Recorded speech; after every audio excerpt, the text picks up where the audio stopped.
Assalamualaikum warahmatullahi wabarakatuh. Saya Albar Ramadan, mahasiswa ilmu politik tahun 2018 dengan NPM 2018-1347, ingin mempresentasikan tugas politik perundang-undangan yang berjudul Konstitusi Negara. Konstitusi dalam Undang-Undang Dasar dalam negara adalah sebuah norma sistem politik yang hukum bentuknya pada pemerintahan negara biasanya dikondisikan sebagai dokumen tertulis. Hukum ini tidak mengatur hal-hal terperinci, melainkan hanya menjabarkan prinsip-prinsip yang menjadi dasar bagi peraturan-peraturan lainnya. Dalam kasus bentukan negara, konstitusi membuat aturan dan prinsip entitas politik dan hukum. Istilah ini merujuk secara khusus untuk menetapkan konstitusi nasional sebagai prinsip-prinsip dasar politik. Prinsip-prinsip dasar hukum termasuk dalam bentuk struktur, prosedur, wewenang, dan kewajiban pemerintah negara pada umumnya. Konstitusi merujuk pada pinjaman hak kepada warga masyarakat. Istilah konstitusi dapat diterapkan kepada seluruh hukum yang mendefinisikan fungsi pemerintahan negara. Konstitusi pada dasarnya memiliki pengertian luas, yaitu keseluruhan peraturan baik tertulis maupun tidak tertulis, yang mengatur secara mengikat mengenai cara penyelenggaraan sesuatu pemerintahan. Istilah konstitusi pada umumnya menggambarkan keseluruhan sistem ketatanegaraan suatu negara. Sistem itu berupa kumpulan peraturan yang membentuk, mengatur, atau memenuhi negara. Peraturan perundang-undangan tersebut ada yang tertulis sebagai keputusan badan yang berwenang dan ada yang tidak tertulis berupa kebiasaan dalam praktik penyelenggaraan negara. Dengan demikian, pengertian konstitusi sebagai sampai dewasa ini dapat menunjuk pada peraturan ketatanegaraan baik yang tertulis maupun tidak tertulis. Dan dalam Undang-Undang Dasar 1945 sebagai Konstitusi Negara Indonesia. Konstitusi Negara Indonesia adalah Undang-Undang 1945 yang untuk pertama kali disahkan oleh Panitia Persiapan Kemerdekaan Indonesia atau PPKI pada tanggal 18 Agustus 1945. Dalam tata susunan peraturan perundang-undangan negara, Undang-Undang 1945 menempati tempatan tertinggi. Menurut jenjang norma hukum, UUD 1945 adalah kelompok aturan dasar atau pokok negara yang berada di bawah Pancasila sebagai norma dasar. Yang pertama, konstitusi yang pernah berlaku di Indonesia. Yang pertama, konstitusi yang pernah berlaku di Indonesia dalam sejarahnya. Sejak 17 Agustus 1945 hingga sekarang di Indonesia telah berlaku 3 macam undang-undang dasar dalam 4 periode, yaitu sebagai berikut. Yang pertama, periode 18 Agustus 1945 sampai 27 Desember 1949 berlaku Undang-Undang Dasar 1945. Undang-Undang Dasar 1945 terdiri dari bagian pembukaan batang tubuh 16 bab, 37 pasal 4, pasal aturan peralihan, 2 ayat aturan tambahan, dan bagian penjelasan. Yang kedua, periode 27 Desember 1949 sampai 17 Agustus 1950 berlakunya Undang-Undang RIS terdiri atas 6 bab, 197 pasal, dan beberapa bagian. Yang ketiga, periode 17 Agustus 1959 sampai 5 Juli 1959 berlaku Undang-Undang Dasar 1950 terdiri atas 6 bab, 146 pasal, dan beberapa bagian. Yang keempat, periode 5 Juni 1959 sekarang kembali berlaku Undang-Undang 1945. Kasus untuk periode keempat berlaku Undang-Undang Dasar 1945 dengan pembagian sebagai berikut. Yang pertama, Undang-Undang 1945 yang belum diamandemenkan. Yang kedua, Undang-Undang 1945 yang sudah diamandemenkan tahun 99, tahun 2000, dan tahun 2001 dan tahun 2002. Amandemen tersebut adalah 1.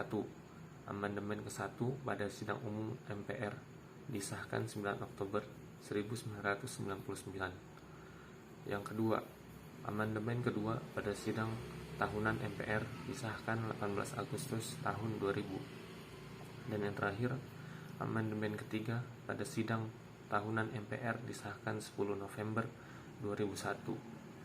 Yang keempat, amandemen keempat pada tahun MPR disahkan 10 Agustus 2002. Undang-Undang Dasar Negara Republik Indonesia pertama kali ditetapkan oleh PPKI pada tanggal 18 Agustus 1945. Undang-Undang Dasar yang ditetapkan oleh PPKI tersebut sebenarnya merupakan hasil karya BPUPK, melainkan sidang-sidangnya dari tanggal 29 Mei 1945 sampai 1 Juni 1945 dan tanggal 10 Juli sampai 16 Juli 1945. Hasil karya BPUPKI berupa rancangan pembukaan hukum dasar dari BPUPKI. Itu adalah yang selanjutnya ditetapkan menjadi Undang-Undang Dasar Negara Indonesia setelah mengalami perubahan sepenuhnya oleh PPKI. Sidang PPKI pertama berlangsung tanggal 18 Agustus 1945 yang menghasilkan 3 keputusan penting, yaitu sebagai berikut. Yang pertama, mengesahkan rancangan pembukaan hukum dasar negara hukum dasar sebagai Undang-Undang Negara Kesatuan Republik Indonesia. Yang kedua, memilih Ir Soekarno dan Dr. Muhammad Hatta sebagai Presiden dan Wakil Presiden. Yang ketiga, membentuk sebuah Komite Nasional Indonesia Pusat untuk membentuk Presiden. Sidang PPKI mengenai pengesahan Undang-Undang Dasar ini berlangsung sangat singkat, yaitu kurang lebih 2 jam. Namun dengan semangat persatuan dan keinginan untuk negara membentuk konstitusi negara, maka penetapan Undang-Undang Dasar 1945 berjalan dengan sangat lancar. Perubahan yang dilakukan hanyalah hal-hal yang kecil saja, bukan masalah yang mendasar. Hal ini karena PPKI sudah mendapatkan naskah rancangan hukum dasar yang dihasilkan oleh BPUPKI. Beberapa perubahan tersebut antara lain, yang pertama, istilah hukum dasar diganti menjadi undang-undang dasar. Yang kedua, kata makadimah yang diganti menjadi pembukaan. Yang ketiga, dalam suatu hukum dasar diubah menjadi dalam suatu undang-undang dasar. Yang keempat, diadakannya ketentuan tentang perubahan undang-undang yang sebelumnya tidak ada. Yang kelima, rumusan ketuhanan dengan kewajiban menjalankan syariat Islam bagi pemeluk-pemeluknya diganti menjadi ketuhanan yang Maha Esa. Penetapan Undang-Undang Dasar 1945 sebagai Konstitusi Negara Republik Indonesia oleh PPKI dilakukan dalam 2 tahap, yaitu 1. Pengesahan pembukaan Undang-Undang Dasar Negara Republik Indonesia yang terdiri dari 4 alinea. 2. Pengesahan batang tubuh Undang-Undang Dasar Negara Republik Indonesia terdiri atas 16 bab, 37 pasal, 4 pasal aturan peralihan, dan 2 ayat aturan tambahan. Jadi pada waktu yang disahkan PPKI adalah Undang-Undang Dasar Negara Indonesia yang terdiri atas 2 bagian, yaitu bagian pembukaan dan bagian batang tubuh atau pasal-pasalnya. Adapun bagian penjelasan dilampirkan kemudian dalam satu naskah yang dibuat dalam Berita Republik Indonesia tahun 2 nomor 7 tanggal 15 Februari 1946. Berdasarkan hal itu, maka naskah Undang-Undang Dasar Negara Indonesia tahun 2 nomor 7 tanggal 15 Februari 1946 terdiri atas pembukaan, batang tubuh, dan penjelasan. Undang-Undang Dasar Negara Republik Indonesia 18 Agustus 1945 hanya berlaku dalam waktu singkat, yaitu mulai tanggal 18 Agustus sampai 27 Desember 1949.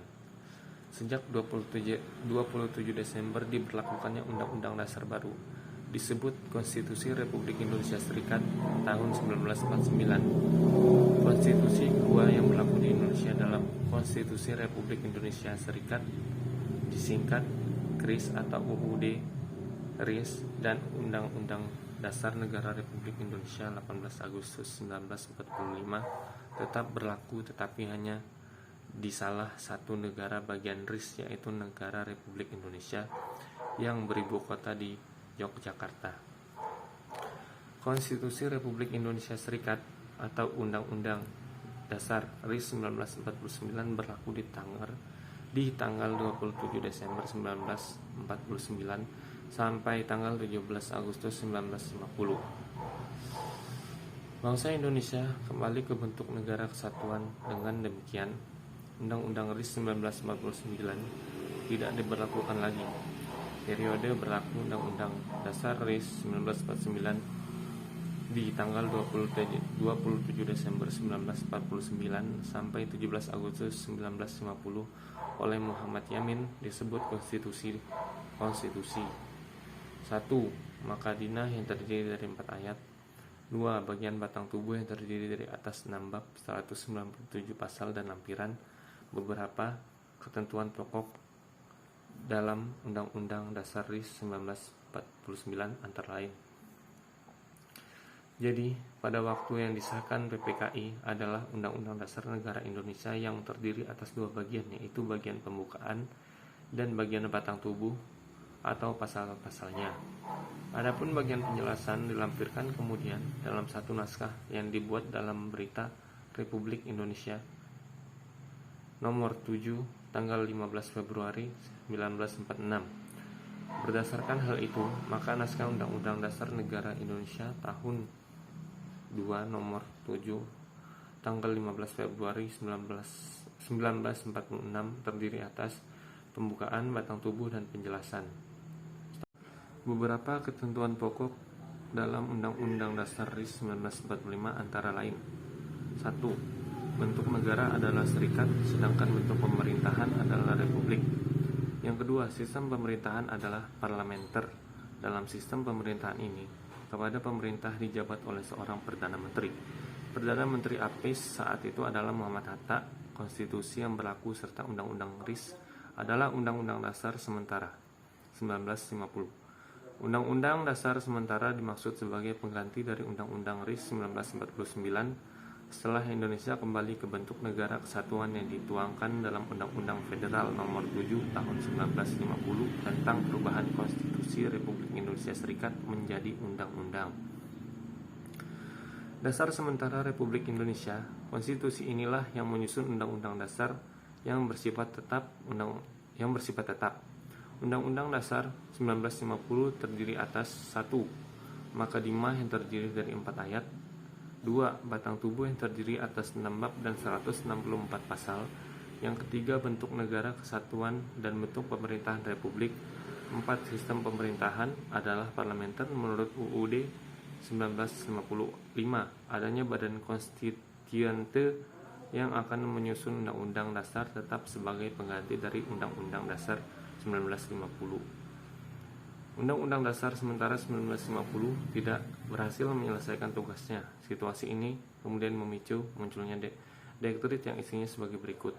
Menetapkan pembangunan konstituente, menetapkan berlakunya Undang-Undang 1945 dan tidak berlakunya lagi UUDS 1950, dan yang terakhir pembentukan MPRS dan DPAS. Demikian yang bisa saya dapat sampaikan, kurang lebihnya saya mohon maaf. Wabillahi taufiq wal hidayah. Assalamualaikum warahmatullahi wabarakatuh.